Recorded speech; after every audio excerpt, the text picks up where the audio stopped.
మన దేశంలో క్రికెట్కు ఉన్నటువంటి క్రేజ్ గురించి మాటల్లో చెప్పలేం. సాంప్రదాయ టెస్ట్ మ్యాచ్లను ప్రజలు ఎప్పుడో మర్చిపోయారు. 5 రోజుల పాటు స్టేడియంలో కూర్చుని క్రికెట్ చూసే రోజులు ఎప్పుడో పోయాయి.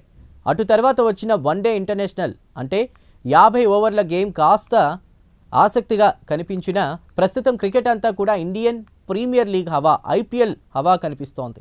దేశీయ క్రికెట్ టోర్నమెంట్ విషయానికి వస్తే మల్టీ బిలియన్ డాలర్ల స్పోర్ట్స్ బిజినెస్గా కూడా మారిపోయింది. 2008లో Rajasthan Royals, Royal Challengers Bengaluru ఫ్రాంచైజీలు $100 మిలియన్ పెట్టి కొనుగోలు చేస్తే ప్రస్తుతం ఈ రెండు టీంల విలువ $3.4 బిలియన్ పలుకుతోంది. ప్రస్తుతం ఐపీఎల్ లీగ్ విలువ సుమారు $18.5 బిలియన్. ఇక మీడియా హక్కులు కావాలంటే మరింత అధికంగా కూడా డాలర్లు పెట్టి కొనుగోలు చేయాల్సిన పరిస్థితి. ఇక గ్లోబల్ ఆడియన్స్ విషయానికి వస్తే సుమారు $1 బిలియన్కు అంటే 100 కోట్లకు చేరుకున్నారు. ఇండియాకు చెందినటువంటి అతిపెద్ద కార్పొరేట్ హౌసులు, ఇంటర్నేషనల్ ఇన్వెస్టర్లు బిలియన్ల కొద్దీ డాలర్లు పెట్టుబడులు పెట్టడానికి ఆసక్తి చూపుతూ ఉండడంతో ఐపీఎల్ ఇంతింతాయ్ వటుడింతాయ్ ప్రస్తుతం ప్రపంచంలోనే అత్యంత విలువైన స్పోర్ట్స్గా అవతరించింది. ఆ వివరాలు ఇప్పుడు చూద్దాం.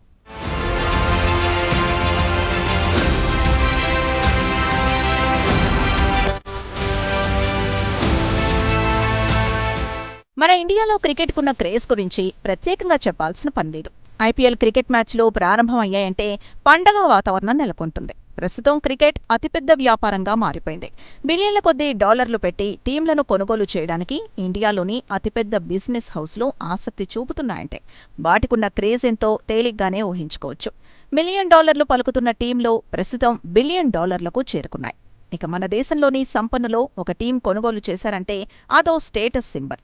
మన సినీ హీరోలు షారుఖ్ ఖాన్, ప్రీతి జింటా లాంటి వరకు క్రికెట్ టీంలను కొనుగోలు చేసి దాని గ్లామర్ మరింత పెంచారు. ఇక రాజస్థాన్ రాయల్స్, ఆర్సీబీ రెంటినీ కలిపితే ప్రస్తుతం ఏసీ మిలాన్ కంటే ఎక్కువ విలువ చేసే టీంగా ఎదిగింది. కాగా ఈ బ్రాండ్లను భవిష్యత్తులో తమ వాణిజ్యానికి వినియోగించుకోవడానికి వీలవుతుంది.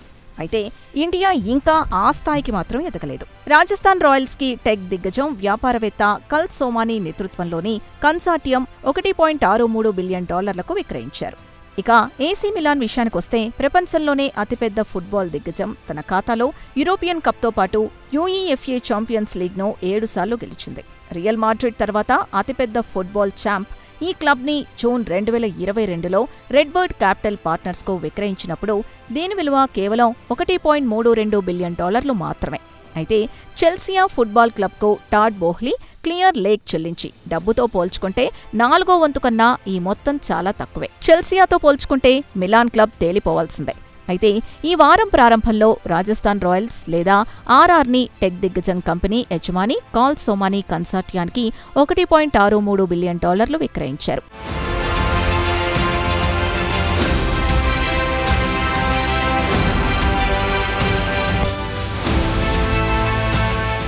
ఇండియన్ కరెన్సీ ప్రకారం చెప్పుకోవాలంటే సుమారు 15,000 కోట్లు కల్ సోమానీ కంపెనీ చెల్లించింది. అయితే రాజస్థాన్ రాయల్స్ విషయానికొస్తే 2008లో జరిగిన ఐపీఎల్ తొలి సీజన్లో Rajasthan Royal Indian Premier League కప్ని గెలుచుకుంది. అప్పటి నుంచి పెద్దగా సత్తా చూపించలేకపోయింది. అప్పటి నుంచి మిడిల్ టేబుల్ టీమ్గానే కొనసాగుతోంది. 2008 నుంచి ఇప్పటి వరకు ఐపీఎల్లో పెద్దగా రాణించలేదు. అయినా ఏసీ మిలాన్ కంటే ఎక్కువ విలువైన ఫ్రాంచైజ్గా మిగిలింది. అయితే ఐపీఎల్ విషయానికొస్తే పెట్టిన పెట్టుబడికి గ్యారంటీగా రిటర్న్స్ వస్తాయన్న నమ్మకంతోనే పెద్ద పెద్ద కంపెనీలు బిలియన్ల కొద్దీ డాలర్లు పెట్టుబడులు పెట్టడానికి ఆసక్తి చూపుతున్నాయి. అయితే యూరోపియన్ ఫుట్బాల్ క్వాలిఫై అయితేనే డబ్బొస్తుంది. ఇక్కడ ఐపీఎల్ విషయానికొస్తే గెలుపుతో సంబంధం లేదు, రెవెన్యూ షేరింగ్ ఉంటుంది. ఇక్కడ మరో అంశం ఏంటంటే ఐపీఎల్లో ఇక కొత్త టీంలకు అవకాశం లేదు. కావాలనుకుంటే మరో 2 టీంలకు అవకాశం కల్పించవచ్చు. మొత్తం 12 టీంలను 6 టీంలుగా విడగొట్టి మ్యాచ్లను నిర్వహించుకోవచ్చు. ఇక మన దేశంలో వేసవి సీజన్ మొదలు కాబోతోంది కాబట్టి గరిష్టంగా 12 టీంలతో మొత్తం 100 మ్యాచ్లను ఆడిస్తారు. అన్ని ఫ్రాంచైజీలు, అది 10 కానియండి 12 కానియండి, వచ్చిన రెవెన్యూ అన్ని ఫ్రాంచైజీలు సమానంగా పంచుకుంటాయి. బ్రాడ్కాస్టింగ్ హక్కులు, డబ్బు ఫ్రాంచైజీలకు గ్యారంటీగా వస్తోంది. దీంతోపాటు ప్రస్తుతం డిజిటల్ రైట్స్ ద్వారా డబ్బొస్తుంది. ప్రస్తుతం దాని విలువ పెద్దగా లేకపోయినప్పటికీ రాబోయే రోజుల్లో డిజిటల్ రైట్స్ కూడా పెద్ద మొత్తం పలికే అవకాశాల్ని కొట్టిపారేలేం. అయితే ఇతర దేశాలు, అమెరికా లేదా ఇంగ్లీష్ ప్రీమియర్ లీగ్లతో పోల్చుకుంటే ఐపీఎల్ లాభదాయకం అని చెప్పుకోవచ్చు. ఇక ఇండియా విషయానికొస్తే రాజస్థాన్ రాయల్స్ లేదా రాయల్ ఛాలెంజ్ బెంగళూరు విషయానికొస్తే ఈ 2 బ్రాండ్లను పూర్తిగా వాణిజ్యపరంగా వినియోగంలోకి రాలేదు. భవిష్యత్తులో వచ్చే అవకాశాన్ని కొట్టిపారేలేం.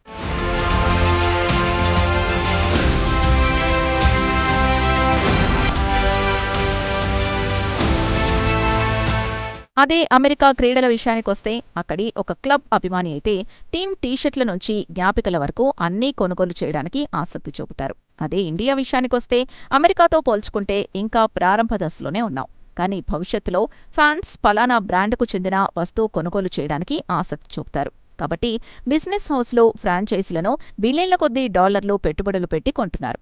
అయితే ఈ నెలలో ఐపీఎల్ ఫ్రాంచైజీలను రికార్డు స్థాయిలో కొనుగోలు చేశారు. దీనికి ఉదాహరణగా చెప్పుకోవాలంటే ఇండియాలోని అతిపెద్ద business house Aditya Birla group consortium కూడా రంగంలోకి దిగి రాయల్ ఛాలెంజ్ బెంగళూరును $1.78 బిలియన్ అంటే 16,706 కోట్లకు కొనుగోలు చేసింది. అదే రాజస్థాన్ రాయల్స్ $1.63 బిలియన్ లేదా 15,300 కోట్ల కంటే కాస్త ఎక్కువే పెట్టి ఆదిత్య బిర్లా గ్రూప్ కొనుగోలు చేసింది. ఈ రెండు ట్రాన్సాక్షన్స్ వల్ల ప్రస్తుతం ఐపీఎల్ రాత్రికి రాత్రి $1 బిలియన్ క్లబ్లో చేరిపోయింది. ఇక ఐపీఎల్ విషయానికొస్తే నీతా అంబానీకి చెందిన ముంబై ఇండియన్స్ అత్యంత సక్సెస్ఫుల్ టీమ్గా చెప్పుకోవచ్చు. ప్రస్తుతం ఈ టీం విలువ $242 మిలియన్ లేదా 2,094 కోట్లు. అటు తర్వాత చెన్నై సూపర్ కింగ్స్ ఈ టీం విలువ $235 మిలియన్ లేదా 2,033 కోట్లు. అటు తర్వాత కోల్కతా నైట్ రైడర్స్ ఇది బాలీవుడ్ కింగ్ ఖాన్ షారుఖ్ ఖాన్కి చెందిన టీం $222 మిలియన్ లేదా 1,918 కోట్లుగా నిలిచింది. ఇక హైదరాబాద్కి చెందిన సన్ రైజర్స్ విషయానికొస్తే దీని ఫ్రాంచైజ్ విలువ $154 మిలియన్ లేదా 1,331 కోట్లు. అలాగే ఢిల్లీ క్యాపిటల్స్ $152 మిలియన్ లేదా 1,314 కోట్లు. గుజరాత్ టైటన్స్ $142 మిలియన్లు లేదా 1,227 కోట్లు. ఇక పంజాబ్ కింగ్స్ బాలీవుడ్ నటి ప్రీతి జింటాకు చెందిన టీం $141 మిలియన్ లేదా 1,219 కోట్లు. అలాగే లక్నో సూపర్ జైంట్స్ $122 మిలియన్లు లేదా 1,054 కోట్లుగా తేలింది. అయితే కాగితంపై చూస్తే అగ్రస్థానంలో ఉన్న 2 ఫ్రాంచైజీలకు మిగిలిన 8 ఫ్రాంచైజీలకు మధ్య చాలా తేడా కనిపిస్తోంది. అయితే మార్కెట్లో వినిపిస్తున్న టాక్ విషయానికొస్తే ముంబై ఇండియన్స్ను వేలానికి పెడితే తేలిగ్గా $2 బిలియన్ బెడ్డింగ్ మొదలవుతుందని చెబుతున్నారు. అలాగే సిఎస్కే, కేకేఆర్ టీం విలువ పెరుగుతుంది. ఎందుకంటే ఈ టీంలు మంచి సక్సెస్ సాధించాయి.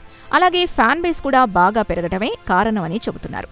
ఇక $1 బిలియన్ పెట్టిన ఆదిత్య బిర్లా గ్రూప్, కల్సోమానీ గ్రూప్ మరి తమ టీంలను ఏ విధంగా సక్సెస్ వైపు నడిపిస్తారో కాలమే చెప్పాలి. ఇక స్వతహాగా వీరంతా బిలియనీర్లు. వారికి $1 బిలియన్, $2 బిలియన్ పోయినా నష్టం లేదు. ఐపీఎల్ టీం ఫ్రాంచైజ్ యజమాని అంటే ఈ ఫీలింగ్ నెక్స్ట్ లెవెల్లో ఉంటుంది. అందుకే చెత్త టీమైనా బిలియన్ల కొద్దీ డాలర్లు పెట్టి కొనుగోలు చేస్తున్నారు. దీంతో పాటు గ్యారంటీగా బ్రాడ్కాస్టింగ్ రైట్స్ ద్వారా కొంత డబ్బు వస్తుంది కాబట్టి వెనకా ముందు చూడకుండా ఫ్రాంచైజ్లను కొనుగోలు చేస్తున్నారు.